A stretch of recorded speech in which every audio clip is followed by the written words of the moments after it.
So next topic natin is solar photovoltaic. So solar din yung ina-harness natin, pero dito yung light yung ating ina-harness, no? Hindi yung heat ng sun, kundi yung light. So tawag yan is solar photovoltaic. System that generates electricity from sunlight by means of a solar cell. So yung solar cell na develop yan, then to capture yung solar light and convert it into electricity. So marami na rin naging applications niyan. Since year 2000 meron na yan, kaya medyo mahal lang yung system. So ngayon nagiging cheaper na siya. Okay, yung solar photovoltaic system. So makita natin for water pumping. So this is a solar panel, no? So consists of several number of mga different modules. Okay, so photovoltaic for street lighting, meron tayo for animal water supply. So ginagamitan din ng solar. So ito yung pinaka-common noon. If you have a solar panel, mga 20 watts. Then meron ka ng light, meron ka ng battery, pwede ka na mag-supply ng electricity para sa tawag nito yung TV, etc. Or yung para sa mga vaccines. Ito. Then solar cell used for water heating. Ginagamit din for water heating. So instead na solar collector na water, solar mga pipes yan na so kuryente yung pinoproduce DC, then kinakabit doon yung kanyang heater to produce hot water. So ito example, mga solar pump for supplying electricity to the grid. Okay? Maramihan to, madami. So ang lapad para lang makaproduce ng kuryente. Then the electricity supply to the grid. Siyempre, dadaan pa rin yan sa tinatawag nating substation. So solar energy supply, so na-mention ko na sa inyo kanina. Okay, total radiation energy which strikes the Earth's surface over a period of 1 year is about 10 to 18 kilowatt hour, which is around 30,000 times greater than the present global primary energy need. So, yun yung napa natin. So, ito yung global horizontal radiation natin na na-receive sa Earth. Siyempre, nasa yellow yung natin. Ito yung amount na napa natin na nakukuha. Then, photovoltaic power potential. Dito tayo sa yellow, 3.6. Okay, yung daily. Ito naman yung yearly. Kilowatt hour per kilowatt peak. Okay, so narinig yung term yung kilowatt peak. So ano yung kilowatt peak later on? Kita ninyo. So kasi pag kumakuha tayo ng solar panel, usually they are rated in terms of kilowatt peak. Okay? Hindi yung just kilowatt lang, kundi may tinatawag siyang kilowatt peak. So ito yung direct normal irradiation sa yung photovoltaic power potential natin sa Pilipinas. So meron na rin tayong parang map, solar map. So ang solar cell, maliit lang yan siya. Ang thickness niya is about 0.3 mm. So it is doped with boron atom to make it a positive conductor. So hindi tayo nagpo-produce nito ngayon. So pwede tayong bumili by cell, then pwedeng i-assemble yan. Okay, para maging solar panel siya or solar module. Kung ano yung gusto natin. So this is an example. Kita niyo sa ilalim niya, nandyan yung rating, nandyan din yung overall wire connection niya. Kasi to reach yung 12 volt na panel, so pinagdudugtong-dugtong isa na yan. Okay, or dalawa dudugtong. 1, 2, 3, 4, 5, 6. So another 6 magkasama to in series to produce 12 volt. So another 12 volt, another 12 volt. Ganun na nangyayari niyan. So nakakonekta na yan dyan. Kaya pag binili, wag sabi nyo mga 12 volt or 24 volt. So may available na ganyan kasi kinoconnect itong mga solar cell na yan, mga individual cell. Then lalabas na yung rating kung ilang ampere. So paano nga makukuha nyo yung ampere? So i-connect nyo siya in parallel kung gusto nyo yung malakas yung ampere. Ngayon kung voltahe yung patatasin nyo, i-connect nyo siya in series. So the same true with this one. Okay? So around 180 watts itong yung bawat isa nito. Okay, this is 12 volt. Okay, 12-volt system, 180 watts. So, makuha nyo na yung ilan yung ampere. So, ganun yung principle behind. Kinukonekta lang sila, yung mga different cell para makaproduce ka ng gusto mong voltahe. Okay, ito yung graphical about voltage saka yung current. Kasi iba-ibang kinukuha na nila ng testing yan para makuha talaga kung ilan yung power output ng different kinds of cell. So efficiency of solar cell usually is mabababa yan. Okay, yung efficiency ng solar cell. So yung cell ang nagko-convert ng part ng electricity ng light into electricity. Kaya minsan hindi na nila kasi widespread naman yung light eh. So minsan hindi na hinahabol yung ano tawag dito, yung sun kasi pag uminit ito, it will reduce the efficiency of output ng solar cell or solar panel. Kaya as much as possible hindi dapat uminit ito. Okay, so yung light lang ang dapat niyang i-receive.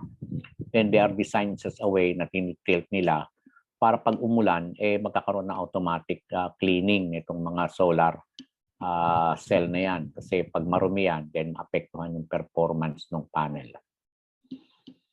So ito yung value ng mga efficiency ng solar cell. Okay, so kung monocrystalline, usually monocrystalline is matataas compared nyo sa mga polycrystalline, okay, na klase ng solar cell material. So as the temperature of solar cell increases, the open circuit voltage decreases. Okay?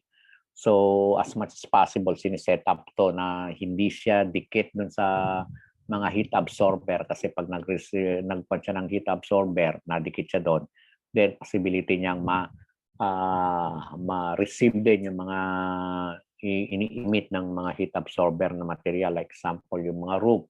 Kaya pag nilagay niyo sa taas yan, dapat nilalagyan siya ng space para sa air, for airflow, mga ganon. Or sa mga building, nilalagay yan sa mga strategic na lugar na hindi siya mainit. Kasi problema. Influence of radiation intensity. So, minsan pag umaga, makikita nyo maganda yung quality ng light. Pero pag dumarating na sa tanghali, parang nagbabago na yung performance nito. Okay, other than umiinit yan, sabi nga nila, mas masustansya yung 8 o'clock. Iba yung radiation na yan eh. Kung sabihin nga nila, minsan yan, nasa far infrared range. Kung nasa far infrared range ka, penetrating yung solar heat, no?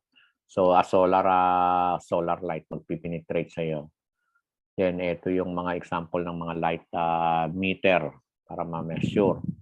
So characteristic of solar cell module, so approximately 560 long by 480 millimeter wide and 13 millimeter thick.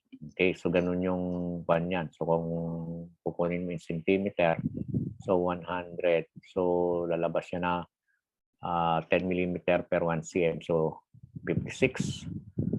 Okay, so each panel with 36 solar cell has a weight of approximately 4 kilos. Magaan lang naman siya eh.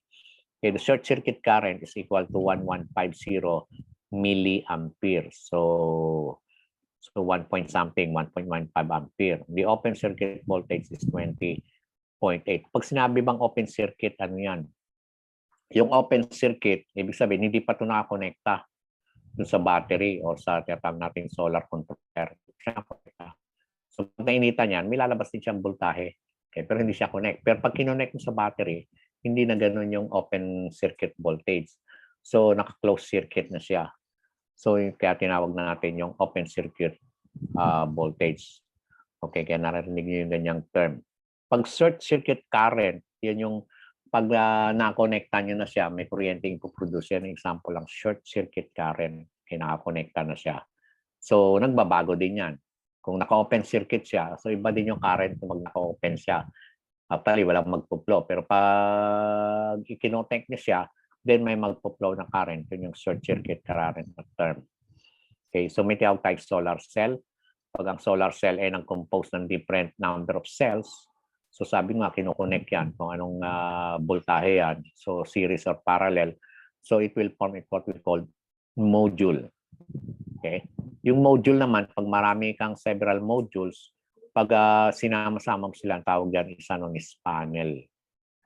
Okay, so kung may mga panels ka na, group of panels, pinag-connect na sila at medyo malaki na siya, tawag din is solar array. So ito yung PV system. Okay, so yan. Then cell, module, then array. Okay, so ginawa niya nang wala na dito yung panel. Pero sa iba naman, ang acceptable nila, you have the cell, then module, diretso na siya sa array. Okay, so this is an example ng water pumping. So makaset up ka ng water pumping kung gusto mo. So as long as tama yung mga voltage requirement ng pump at saka yung current ay di-deliver mo sa pump.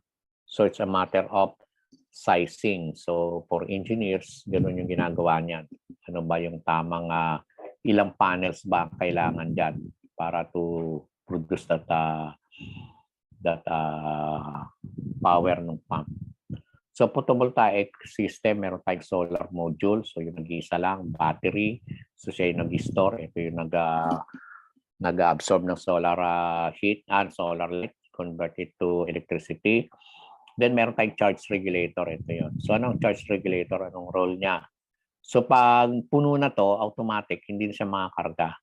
Pag ito ma-underload na, madi-discharge na automatic, hindi na rin ito magbibigay. This is to protect yung battery, okay, from charging and discharging. Kasi pag na-overcharge, masisira yung battery. Hindi nyo mapapansin sa cellphone. Okay, pag na-over-discharge, later on, i-charge nyo na. Let mahirapan na kayo kasi na-over-discharge. Lalo na kung pinatagal ninyo na naka-discharge, hindi nyo ginalaw. Ganun siya. Then yung lamp and radius, yan yung mga load. Okay? So yun ang load. Yung cable, yun naman yung magdi-deliver ng kuryente. So yun yung system niya. Then kung gusto nyo ng AC system from solar, then gusto nyo i-convert into AC kasi meron kayong mga AC appliances, gagamit kayo ng inverter na tinatawag. So pag inverter, yan yung anong tawag dito, yung ku-convert ng DC to AC. Kaya yung 12 volt ninyo, pwede niya ma-convert ng 22 volt. Kaya lang, may rating to. Sa aking experience, mag-set up nito kung this is 500 watts ang dito, that 1,000 watts per mo. Kasi ganun yung para ma-supply. Okay? 1,000 yung battery mo, kung ilang ampere. So, sabi mo, 200 per hour. So, period lang yan ng time na kaya niyang isupply yan. Hihinto na yan. Hindi niya kaya na. So, ganyan yung mga principle behind sa solar. Then, meron tayong nakakonect sa grid. So, pag gusto niyo sa grid, kasi sa solar yung battery, 2 years approximate yung papalit kayo yung battery. Kaya nakita nyo yung mga street lighting, so ayaw na mag-function after 2 years. Kasi magpapalit lahat ng battery yun. Magkano isang battery yan? Sa 5,000, sabihin mo, 10,000. So, pati yung magiging cost, kung ilang solar lighting yan. So, ngayon, mayroong developments nagawa na pwede nyo na i-connect sa grid. Okay, yung solar nyo, wala ng battery, diretso na kayo sa grid. So habang may solar, yung kinukonsume nyo sa grid, magbabawas yun. Gagamitin nyo yung solar. Then, kailangan lang sufficiente kasi kung hindi sufficiente, konti lang din ang mababawas niya.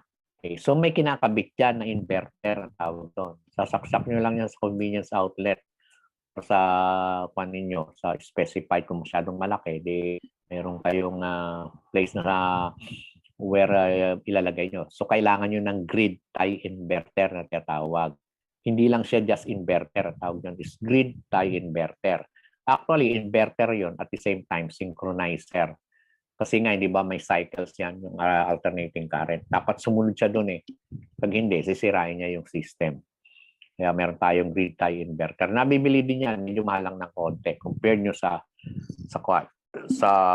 just ordinary inverter, yung investment nyo ng battery palagi. Ang problema lang yan, pag off yung kuryente, off din yan. Kasi yung grid tie inverter, ini-energize galing dito sa, sa grid. So, yun yung problema. Kaya nga dapat yan, may combination ka ng battery. Yung battery mo, backup system mo.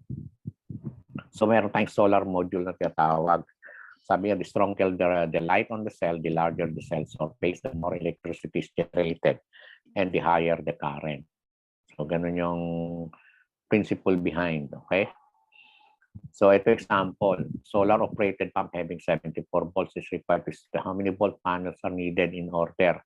So ngayon, ang pump 74 volts ang kailangan. Yung panel rating 12 volts. So magagawin mo. So yung kayang supplyan to. So ang gagawin mo, i-connect mo to in series. So ilang 12 volt yan? So 74 by 12, 6 panels ang in series yung connect yun. Yun, volt pa lang yun. Pero hindi mo alam yung kung ilang ampere yung kailangan ng pump. So kung ilang ampere yung i-deliver ng isa, okay, so i-connect mo naman yung another 6 panel, i-connect mo naman sila in parallel to produce yung tinatawag nating ampere na kailangan. So ganun sa design yan. Then syempre meron ka rin mga controller, meron ka rin inverter, kung ang pump mo, especially yung pump mo AC, so meron ka na namang inverter dyan na gagamitin. Then meron ka pang mga lightning arrester kung minsan pag kumikidlat, to protect yung mo yung solar panel yan. Okay? So basic type of material for solar module is meron tayong monocrystalline silicon, meron tayong multicrystalline silicon, at amorphous silicon. So yung mono, usually yun ang mataas yung efficiency compared sa mga multi. So paano yung malalaman yan? Yung may mga ganito, yun yung turo sa amin. Kung may mga ganito siya, parang may diagonal dyan o ano yan. Yan ay mga magaganda yung quality. Pero pag straight lang daw yan, may inang klase yan. Yun ang turo sa amin. Okay? So, which is true naman. Okay? So, yan. Multicrystalline sa amorphous silicon. So, ito yun. Mono, ito yung polycrystalline. Kita nyo, dire-diretso lang na ganun. So, compare nyo sa mga may mga parang square na yan o parang diamond. Okay. Yan siya. So, hanapin nyo na lang yan later on kung interested kayo. Okay? So, modules are rated in peak watt. So, pag bumili ka, sa amin, 300 peak watt or 5 peak watt or 10 peak watt. Ano yung peak watt? Yun, tinest mo kung ilang wattage niya at condition na ang solar na susupply is 1 kilowatt per meter square at 25 degrees C. So, mayroon niyang parang chamber na solar no, na ipoproduce na to and may measuring nila yung wattage. Kaya meron tayong peak watt. Kaya laging ginagamit is peak watt. So sabi nga nito, yung 10 by 10 centimeter,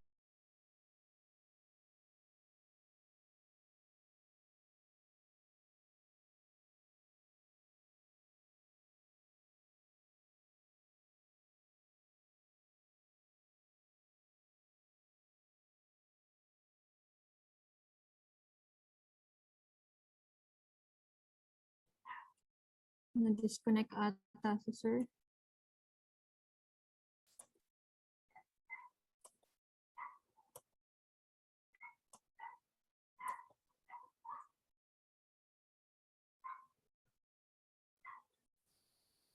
So, hintayin lang natin yung message niya, sir.